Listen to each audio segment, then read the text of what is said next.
नमस्कार दोस्तों, मेरे YouTube channel DS mathematics classes में आपका एक बार फिर से स्वागत है।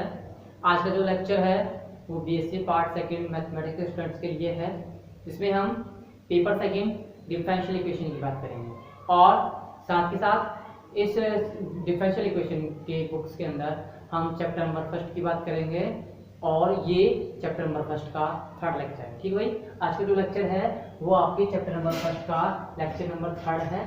ठीक भाई, इस लेक्चर के अंदर हम किसी भी डिफरेंशियल इक्वेशन का सॉल्यूशंस की डेफिनेशन कि उस डिफरेंशियल इक्वेशन का सॉल्यूशन क्या होता है उसकी डेफिनेशन पढ़ेंगे और साथ के साथ अवकल समीकरण या डिफरेंशियल इक्वेशन के सॉल्यूशंस के टाइप क्या क्या होते हैं, कि कितने टाइप्स होते हैं उसके सॉल्यूशंस के और उनकी डेफिनेशंस का भी अध्ययन करेंगे। कहने का मीनिंग है कि आज के लेक्चर के अंदर हम डिफरेंशियल इक्वेशंस के सॉल्यूशंस की बात करेंगे, साथ ही साथ उसके कितने टाइप्स के सॉल्यूशन एग्जिस्ट हैं उनके बारे में बात करेंगे।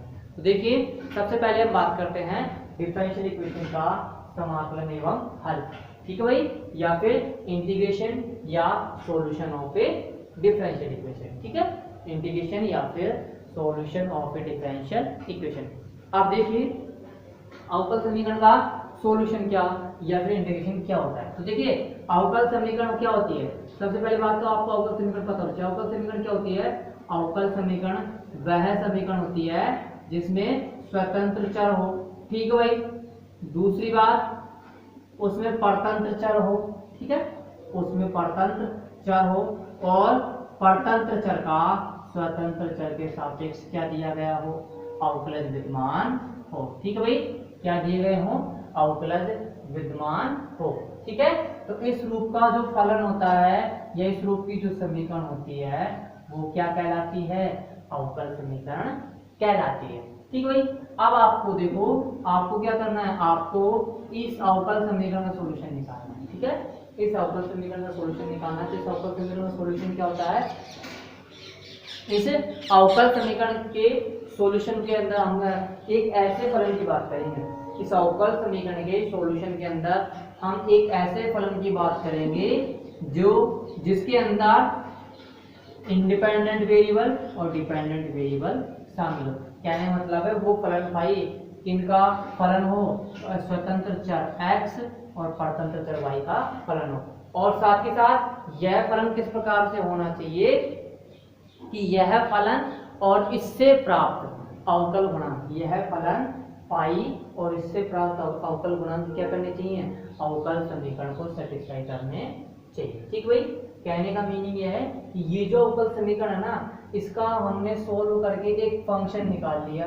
पाई। ठीक है, जो किस किस का फंक्शन है, स्वतंत्र चर x और परतंत्र चर y का। ठीक है, तो इसका हल वह विशिष्ट फलन होता है जिसके अंदर कौन कौन शामिल होते हैं, स्वतंत्र चर और परतंत्र चर शामिल होते हैं। साथ ही साथ यह हल और इससे प्राप्त अवकल गुणांक किसको सेटिस्फाई करने चाहिए, अवकल समीकरण को सेटिस्फाई करने चाहिए। ठीक है, अगर ऐसा कर पा रहा है कोई भी विशिष्ट फलन तो आप क्या कह सकते हो कि वो विशिष्ट फलन क्या कहलाता है, इस अवकल समीकरण का समाकलन या फिर हल कहलाता है। ठीक भाई, क्या कहलाता है, उस अवकल समीकरण का समाकलन या फिर हल कहलाता है।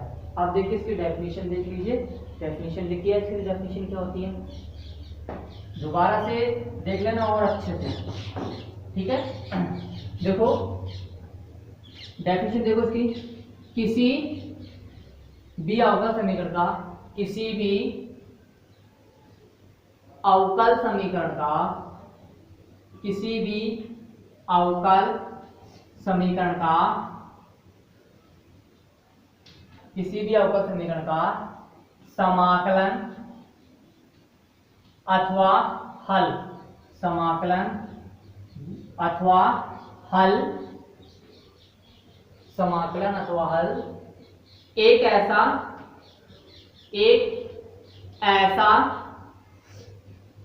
विशिष्ट फलन हो, एक ऐसा विशिष्ट फलन हो।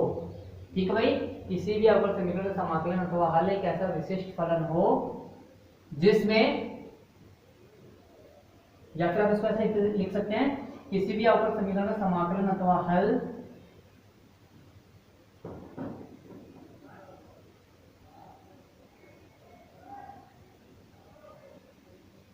का हल एक ऐसी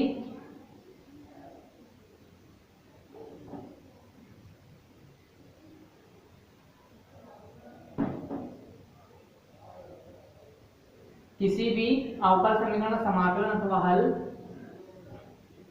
एक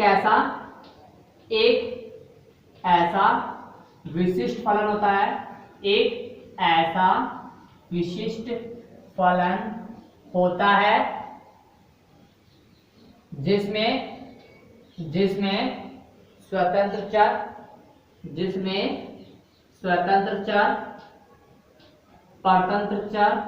स्वतंत्र चर व परतंत्र चर विद्यमान हो तथा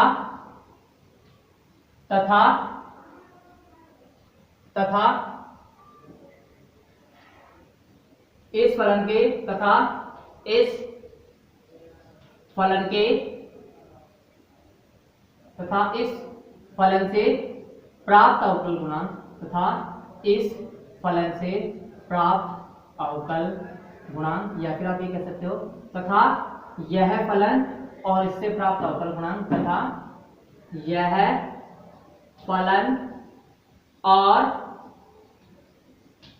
इससे प्राप्त अवकल गुणांक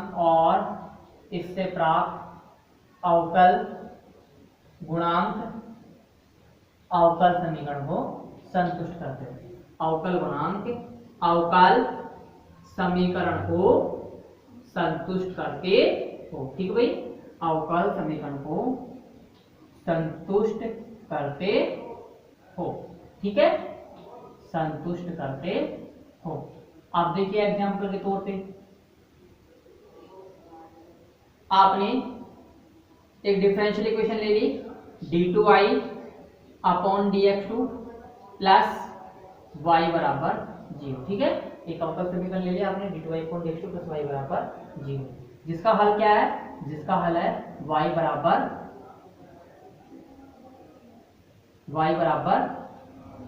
sin x या y बराबर cos x। ठीक है, इसका हल क्या है? y बराबर sin x या y बराबर cos x। अब देखो ये इसका हल है, तो आप क्या कह सकते हो? आप ये कह सकते हो कि हम एक फलन फाई ऐसा प्राप्त कर रहे हैं, कि ये फलन और इससे प्राप्त अवकल गुणांक किसका सेटिस्फाई कर रहे हैं? इस अवकल समीकरण को सेटिस्फाई कर रहे हैं। देखो अब ये हल है आपके पास y बराबर sin x, तो देखो ये तो हल हो गया। इससे प्राप्त अवकल गुणांक निकालो, कौन से निकालो? d2y अपॉन dx2 क्या हो जाएगा? माइनस का sin x। तो ये दोनों के दोनों क्या कर रहे हैं? अवकल समीकरण को सेटिस्फाई कर रहे हैं। d2y अपॉन dx2 की वैल्यू होती है माइनस sin x और उसकी वैल्यू कितनी है? sin x। दोनों को ऐड करो तो क्या आ जाएगा? 0 आ जाएगा। इसी प्रकार ये भी क्या है? इस अवकल समीकरण का हल है। ठीक है भाई, ये भी क्या है? इस अवकल समीकरण का हल है। तो डेफिनेशन यही कहती है किसी भी अवकल समीकरण का समाकलन अथवा हल एक ऐसे विशिष्ट फलन होता है जिसमें स्वतंत्र चर और परतंत्र चर दोनों शामिल। देखो यहाँ पे देखो पाई जो फंक्शन है इसके अंदर क्या क्या है? स्वतंत्र चर x भी है, परतंत्र चर y भी है। ठीक है, ये हल और उससे प्राप्त जो अवकलज है वो क्या कर रहे हैं? इस अवकल समीकरण को सेटिस्फाई कर रहे हैं। ठीक है, तो ये इसकी डेफिनेशन कंप्लीट होती हुई। अब देखो अवकल समीकरण के हलों के प्रकार। नेक्स्ट जो आपका पॉइंट है वो है अवकल समीकरणों के हलों के प्रकार। ठीक है, या फिर अवकल समीकरण का हल। ठीक है, नेक्स्ट जो आपकी डेफिनेशन है वो है टॉपिक है अवकल समीकरण का हल। देखो कौन कौन से हल होते हैं अवकल समीकरण के? सबसे पहला तो होता है व्यापक हल। तो भाई सबसे पहला जो आपका हल होता है वो होता है आपका व्यापक हल। ठीक है भाई, या फिर आप ये कह सकते हो कि इसको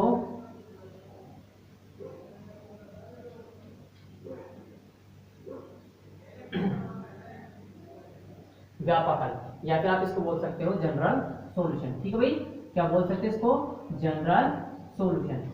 आप देखिए जनरल सॉल्यूशन क्या होता है अवकल समीकरण का? देखिए आपने कोई भी अवकल समीकरण ली, ठीक है, आपने कोई भी अवकल समीकरण ली, ठीक, उस अवकल समीकरण का आपने क्या फाइंड आउट किया? हल।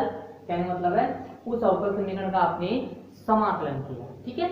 उस अवकल समीकरण का समाकलन किया तो उस समाकल में जितने भी स्वेच्छ अचर शामिल हैं, उस समाकलन में जितने भी स्वेच्छ अचर शामिल हैं उन स्वेच्छ अचरों की संख्या किसके बराबर होनी चाहिए? अवकल समीकरण की कोटि के बराबर होनी चाहिए, ठीक है भाई। क्या होनी चाहिए? अवकल समीकरण कोटि के बराबर होनी चाहिए। अगर ऐसा कोई हल एग्जिस्ट है तो आप क्या कह सकते हो?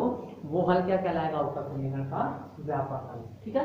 दोबारा सुन लीजिए, किसी भी अवकल समीकरण का व्यापक हल वह हल होता है जिसमें उपस्थित स्वेच्छ अचरों की संख्या अवकल समीकरण की कोटि के बराबर हो, ठीक है भाई। जिसमें उपस्थित स्वेच्छ अचरों की संख्या किसके बराबर होनी चाहिए?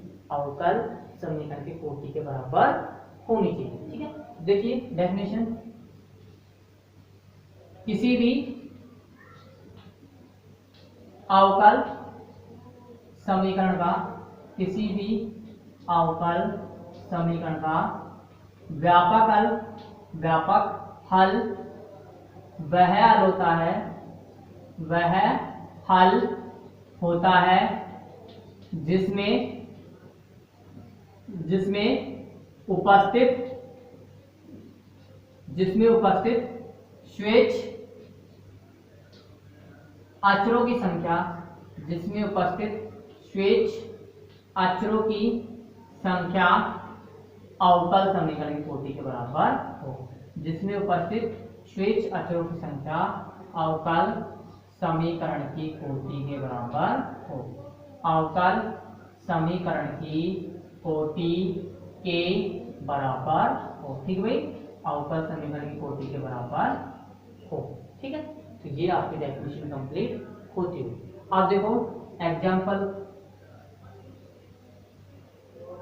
के तौर पे देखिए, आपके पास अवकल समीकरण d2y upon dx2 plus a² y बराबर 0, ठीक है। तो इस अवकल समीकरण का सॉल्यूशन क्या होगा? देखो इस अवकल समीकरण का हल होगा का व्यापक हल y बराबर c1 sin x plus c2 cos x, sorry c1 sin ax plus c2 cos ax होगा, ठीक है भाई। क्या होगा इसका व्यापक हल? c1 sin ax plus c2 cos ax होगा, ठीक है। आप देखो इस हल की बात करते हैं। इस अवकल समीकरण का हल ये है, इसमें स्वेच्छ अचर देखो, जहाँ पे c1 और c2 क्या स्वेच्छ अचर, ध्यान रखना, जहाँ c1 व c2 स्वेच्छ अचर हैं, ठीक है भाई। जहाँ c1 व c2 स्वेच्छ अचर हैं, ठीक है। तो देखो यहाँ पे स्वेच्छ अचरों की संख्या कितनी है? 2, c1 और c2, ठीक है। और अवकल समीकरण कोटि में कितनी है? 2, ठीक है। तो ये जो हल है ये क्या है? ये अवकल समीकरण का व्यापक हल है, ठीक है भाई। ये हल इस अवकल समीकरण का व्यापक हल है, ठीक है। तो ये आपका डेफिनेशन कंप्लीट होती हुई।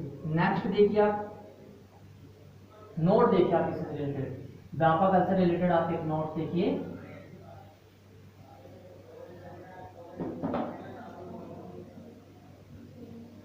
नोट है आपका, किसी भी अवकल समीकरण में, किसी भी अवकल समीकरण में, किसी भी अवकल समीकरण में स्वेच्छ अचरों, किसी भी अवकल समीकरण में स्वेच्छ अचर आपस में, स्वेच्छ अचर आपस में स्वतंत्र होते हैं, ठीक है भाई। ये जो स्वेच्छ अचर हैं ये आपस में क्या होते हैं? स्वतंत्र होते हैं। क्या मतलब है? इनका मान किसी दूसरे अचर पर डिपेंड नहीं करता है, ठीक है भाई। किसी भी अवकल समीकरण में स्वेच्छ अचर आपस में क्या होते हैं? स्वतंत्र होते हैं, ठीक है। और सेकंड है, किसी भी विधि से प्राप्त, किसी भी विधि से प्राप्त, किसी भी विधि से प्राप्त हल में उपस्थित, हल में उपस्थित,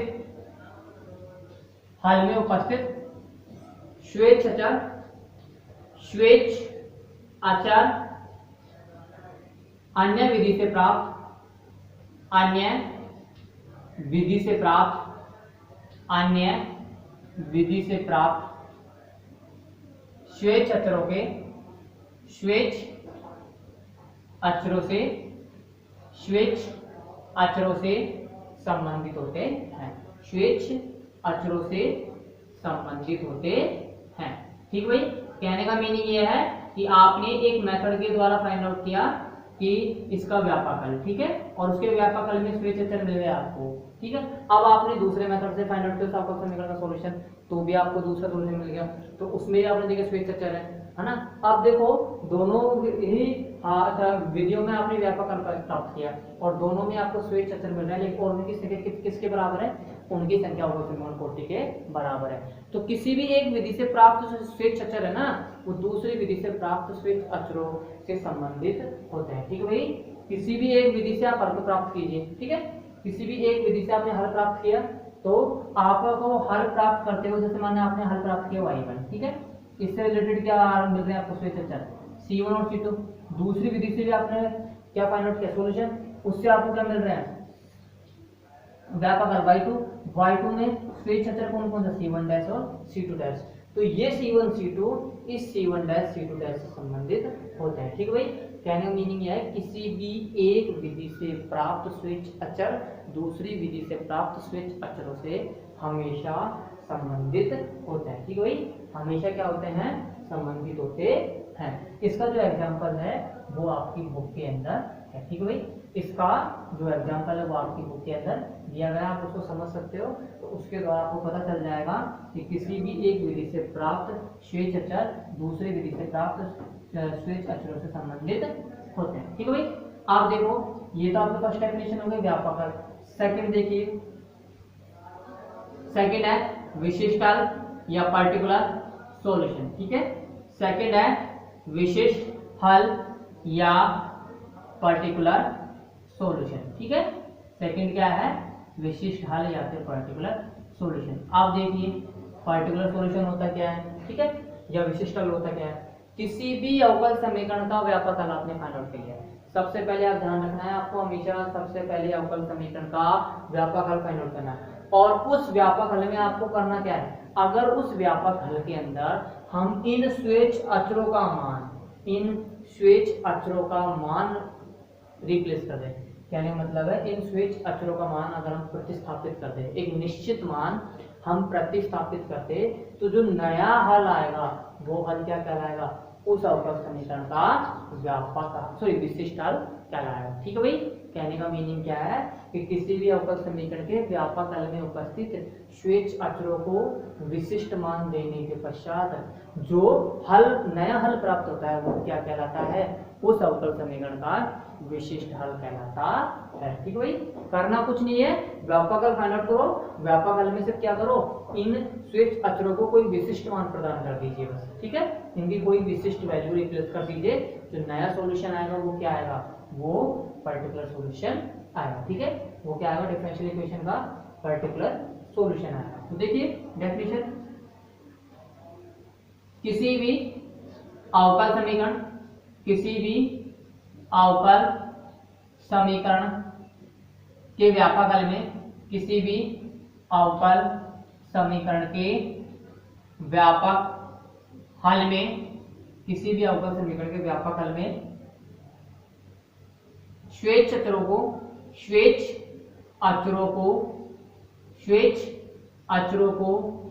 विशिष्ट मान देने पर, श्वेत अक्षरों को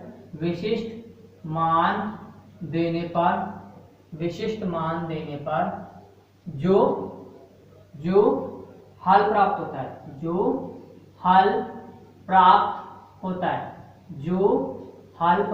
है, उसे अवकल समीकरण का विशिष्ट हल कहते हैं, उसे अवकल समीकरण का विशिष्ट हल कहते हैं। ठीक है, क्या कहते हैं, विशिष्ट हल कहते हैं। ठीक है, क्या कहते हैं, अवकल समीकरण का विशिष्ट हल कहते हैं।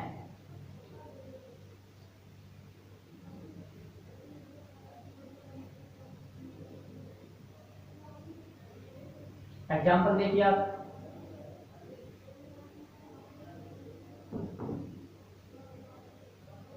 एग्जाम्पल है d2i upon dx2 plus 4y बराबर 0, ठीक है। जहां जहां a पाई बाई 2 का मान क्या है, जहां a पाई बाई 2 बराबर 0, ठीक है, और b 0 बराबर, सॉरी a पाई बाई 2 बराबर तो क्या आ रहा है, a पाई बाई 2 बराबर आ रहा है 0, ठीक है, और b 0 पे क्या आ रहा है, b 0 पे आ रहा है 0, ठीक है। तो अब देखिए इसका सॉल्यूशन क्या होगा, इसका जो सॉल्यूशन होगा, अगर इसका सॉल्यूशन है, इसका सॉल्यूशन आता है, हमेशा ध्यान रखना, सॉल्यूशन आएगा c1 cos 2x plus c2 sin 2x, ठीक है। अब देखिए यहाँ पे करना क्या है, स्वतंत्र चर का मान x बराबर पाई बाई 2 रिप्लेस करो तो परतंत्र चर का मान कितना हो जाएगा, y का मान 0। देखो a पाई बाई 2 0 पे वैल्यू क्या आ रही है, 0 बराबर c1 cos पाई की वैल्यू -1 प्लस c2 sin पाई हो जाएगा 0, ठीक है। तो यहाँ से c1 का मान कितना आ रहा है, c1 का मान आ रहा है 0, ठीक है। इसी प्रकार c1 का मान 0 हो गया तो y बराबर क्या हो गया, c2 sin 2x, ठीक है। अब देखो यहाँ पे x बराबर 0 रिप्लेस करो तो y का मान क्या आना चाहिए, y का मान आना चाहिए 0, ठीक है, y का मान। तो देखो यहाँ पे x का मान 0 रखो तो y का मान 0 आ रहा है, दैट मीन्स c2 का मान भी क्या आ रहा है, 0 आ रहा है। c1 और c2 का मान 0 आ रहा है तो यहाँ पर रिप्लेस कर दीजिए आप c1 और c2 का मान, ठीक है। c1 और c2 का मान रिप्लेस करते हो तो y का मान टोटली क्या आ रहा है, 0 आ रहा है। दोबारा से समझ लीजिए, इस अवकल समीकरण का सॉल्यूशन होगा y बराबर c1 cos plus c2 sin plus. ये हम आपको चैप्टर नंबर 3 में बताएंगे कैसे आएगा इसका सॉल्यूशन, ठीक है। अब इस अवकल समीकरण में करना क्या है, इस पॉइंट पे वैल्यू फाइंड आउट करो, ठीक है, स्विच अचरों की, जहां पे x बराबर क्या है, पाई बाई 2 और y बराबर क्या है, 0। x बराबर पाई बाई 2 रखा तो ये हो गया cos पाई, ये हो गया sin पाई 0 हो गया तो कंप्लीटली 0, ये माइनस का c1 हो गया और y की वैल्यू क्या है 0, तो c1 की वैल्यू 0 आ गई। इसी प्रकार यहाँ से भी क्या आ जाएगा आपको, यहाँ से आपको भी क्या मिल जाएगा, 0 मिल जाएगा, ठीक है। यहाँ से c2 की वैल्यू क्या आ जाएगी, 0 आ जाएगी। कहने का मीनिंग है, सॉरी c2 की वैल्यू आपको कुछ नहीं आए, आप ऐसे करिए इसको पाई बाई 4 ले लीजिए, ठीक है, आप इसको पाई बाई 4 ले लीजिए। तो पाई बाई 4 पे वैल्यू आप मान लीजिए क्या है इसकी पाई बाई 4 पे वैल्यू आ रही है 1, ठीक है। अब देखो पाई बाई 4 पे वैल्यू चेक करो, इसकी पाई बाई 4 पे वैल्यू इसकी तो है y की 1, ठीक है, और ये हो जाएगा c2 sin पाई बाई 2 और इसकी वैल्यू कितनी आई y 1, तो ये हो जाएगा c2 बराबर 1, ठीक है। अब c1 की और c2 की वैल्यू रिप्लेस करो दोनों जगह, तो y की वैल्यू क्या आ रही है, y की वैल्यू आ रही है sin 2x, ठीक है, y की वैल्यू क्या आ रही है sin 2x, और ये y बराबर sin 2x क्या आ रहा है, इस अवकल समीकरण का हल। अब आप इस अवकल समीकरण और इससे सॉरी इस हल और इससे प्राप्त अवकल गुणांक को आप इस अवकल समीकरण में रिप्लेस कीजिए, अगेन आपको क्या मिल जाएगा, अगेन आपको क्या मिल जाएगा, RHS में 0 मिल जाएगा। कहने का मतलब है ये हल और इससे प्राप्त अवकल गुणांक किसको संतुष्ट करेंगे, इस अवकल समीकरण को संतुष्ट करेंगे। दोबारा से देख लीजिए, विशिष्ट हल के अंदर आपको करना क्या है, स्वेच्छ अचरों का मान फाइंड आउट करना है, ठीक है, या फिर उनका मान रिप्लेस करना है। अब देखो यहाँ पे इस अवकल समीकरण का हल आपको दिया गया है, ये है, ठीक है, और इसका हल दिया गया है, साथ साथ इसके व्यापक हल में जो भी c1 और c2 स्वेच्छ अचर हैं उनकी वैल्यू किन पॉइंट्स पे फाइंड आउट करनी है, इन पॉइंट्स पर फाइंड आउट करनी है। इन पॉइंट्स पे जब आप फाइंड आउट करते हो तो c1 की वैल्यू 0 आ रही है और c2 की वैल्यू 1 आ रही है। c1 और c2 की वैल्यू यहाँ रिप्लेस करो तो y बराबर sin 2x आ रहा है, और y बराबर sin 2x क्या है, इस अवकल समीकरण का हल है। आप इसको रिप्लेस करके देख लो, यहाँ पे अगेन वही आएगा, RHS में 0 के बराबर आएगा। कहने मतलब ये जो हल है ये क्या है, इस अवकल समीकरण का, ये वाला हल इस अवकल समीकरण का विशिष्ट हल है, जबकि ये हल इस अवकल समीकरण का व्यापक हल है, ठीक है। तो आज की जो क्लास है वो यहीं पे कंप्लीट होती हुई, धन्यवाद।